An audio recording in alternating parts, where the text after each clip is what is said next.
мына жерде қызық болып жатыр. Мен кеше деген онлайн регистрацияны өттім деп жүрсем, Флайерстан сақ болыңыздар, я. Флайерстан онлайн регистрация продолжите до конца басыңыздар, QR код шығу керек екен. Ол шықпаса, яғни өтпеген болып саналасыздар екен. Сондықтан мына жерге келіп қаталып қалмаңыздар. Енді онлайн жасау қанша дедіңіз жаңа? $33. $33, теңгемен 16.236 теңге. Тек регистрация жасаудың өзіне 16.200 теңге алынып тұр қазір. Мен көп болса 1000 теңге шығар деп жүрсем, бұрын солай болды. Бұл шетелдік рейс болғаннан кейін, международный рейс болған сондай деп түсіндіріп жатыр.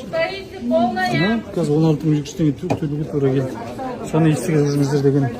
Алған үшін алдында видео салып едім ғой, регистрация үшін артық салған. Сол жөнінде маған Флай Арыстаннан хабарласты, хат келді, яғни айтқанда қазір осы жерге салып қоямын. Яғни олар не дейді? Олар бүйдейді. Бізге хат жазыңыз, барлық мән-жайды анықтап көрсетіңіз, айтыңыз, билеттің бәрін көрсетіңіз. Біз ішкі тексеру арқылы ол жағдайды анықтаймыз дейді. Егер анықтаған жағдайда ол мен ақшамды қайтарып алуым керекпін ғой, яғни олар дұрыс емес болған жағдайда. Олар не үшін дұрыс емес деп есептеп тұрмын? Біріншіден, мен ол жерге 1 сағат 10 минут бұрын бардым, онлайн регистрацияны тоқтатып тастаған. Екіншіден, олар бағаны долларменен айтып отырды. Долларменен айту бұл Қазақстанның заңына қайшы келеді.